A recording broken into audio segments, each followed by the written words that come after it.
Proverbs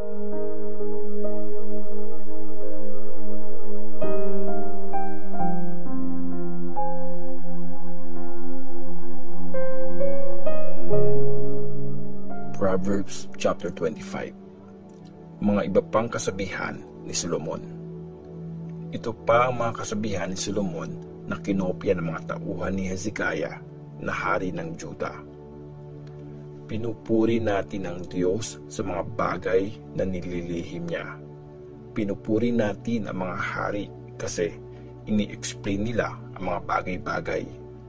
Hindi malalaman ng lubos ang isip ng hari. Kasing taas yun ng langit, kasing lalim ng dagat. Pag tinanggal ang dumi sa silver, may magagawang gamit ang panday.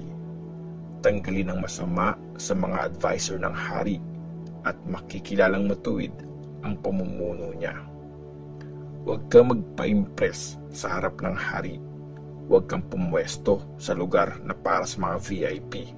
Kasi mas mabuti pang sabihin kang halika dito kaysa paalisin ka at mapahiya sa harap ng mga leader. Siguraduhin mo muna yung nakita mo bago mo dalhin sa korte. Kasi anong gagawin mo pag sinabi ng ibang witness na mali ka? Pag may pagtatalo kayo ng kapwa mo, ayusin nyo ng kayo lang at huwag mo nang ikalat ang secret niya. Kasi maririnig ka ng iba at ipapahiya ka habang buhay ng sira ang pangalan mo. Kapag sakto sa sitwasyon ang salitang sinabi, para yung design na gold na nakaset sa silver. Ang matalinong nag-a-advise sa taong nakikinig, parang gold na singsing o alahas na mamahalin. Parang malamig na tubig sa tag-init ang tapat na messenger sa nagpadala sa kanya. Nakaka-refresh ng kalooban ng mga amo niya. Ang taong nangako ng regalo pero hindi naman nagbibigay, parang ulap at hanging walang dalang ulan. Sa matiyagang pakiusap, nako-convince ang leader at sa malumanay na salita, nababago ang isip ng nagmamatigas. Kung kakain ka ng honey, yung sakto lang sa'yo, baka masobrahan ka at isuka mo. Huwag kang punta ng punta sa bahay ng iyong kapwa. Baka magsawa siya at mainis na sa'yo. Ang tumetestigo ng hindi totoo sa kapwa ay nakakasakit, parang pamalo, espada o matulis na pana. Pag umasa ka sa traidor sa oras na gipit ka, para kang may sirang ngipin o paang napilayan. Pag kinantahan mo ang taong sobrang lungkot, para mong tinanggalan ng damit ang isang tao sa time na malamig, o para kang naglagay ng asin sa sugat. Kapag gutom ang kaaway mo, pakainin mo, at pag nauuhaw siya, painumin mo. Kasi pag ganun, mapapahiya siya at re-rewardan ka ni Lord. Ang hangin na galing sa north, sure na nagdadala ng ulan. Ganon din ang nagkakalat ng chismis, galit ang dala niyan. Mas mabuti pang sa bubong tumira kaysa makasama sa bahay ang mabungangang asawa. Ang good news na galing sa malayong lugar, parang malamig na tubig sa nauuhaw. Pag ang taong matuwid, gumaya na sa masama, para siyang maputik na bukal o fountain na madumi. Hindi nakakabuting kumain ng sobrang daming honey. Hindi rin okay maghanap ng sobrang papuri.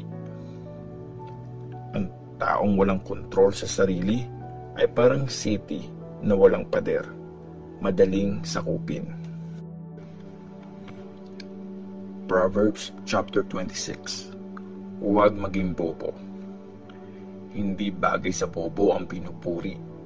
Parang snow sa summer o ulan sa panahon ng harvest. Hindi tatalab sa iyo ang sumpa kung di mo deserve yun. Para lang yung ibon na lumilipad pero hindi dumadapo.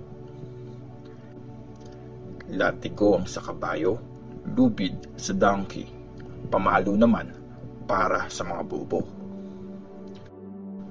Huwag mong patulan ang kabobohan ng taong di nag-iisip, baka magaya ka sa kanya.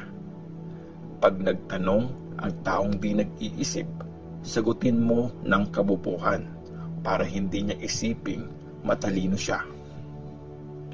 Pag bobo ang inutusan mong magdala ng message, para mo na ding pinutol ang paa mo o uminom ka ng lason. Ang kasabihan na bobo ang nagsabi, parang paa ng pilay, walang silbi. Parang batong nakatali sa tirador ang papuring binibigay sa taong bobo. Ang kasabihan na sa bobo nang galing, parang matinik na sanga sa kamay ng lasing.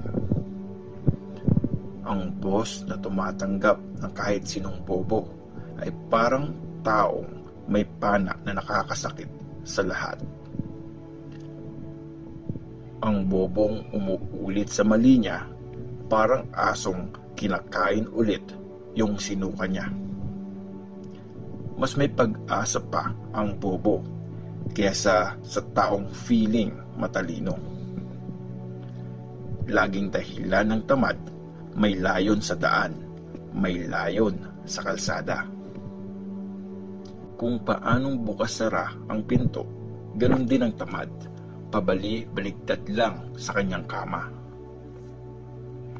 Pagkakain ng tamad, hindi makasubok sa sobrang katamaran niya. Feeling ng tamad, mas matalino siya kaysa sa 7 taong may sense ang sinasabi.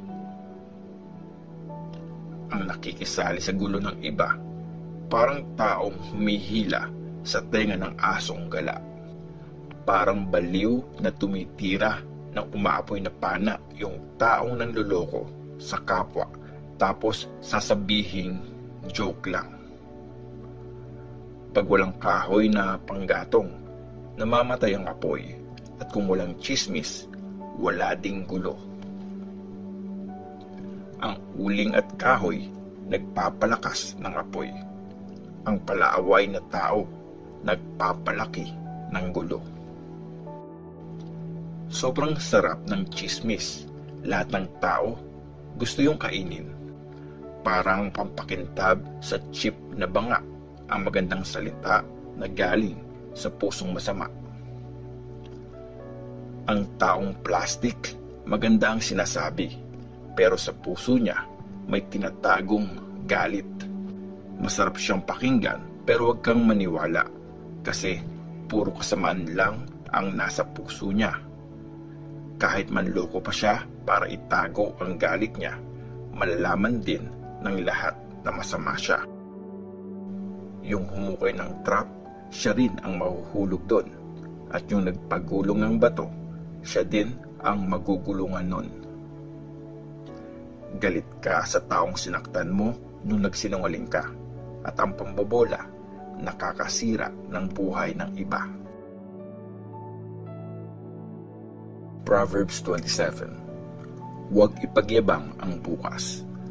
Huwag mong ipagyabang ang mangyayari bukas, kasi di mo pa alam ang mangyayari ngayon. Hayaan mong iba ang pumuri sa'yo, ibang tao at hindi sarili mo.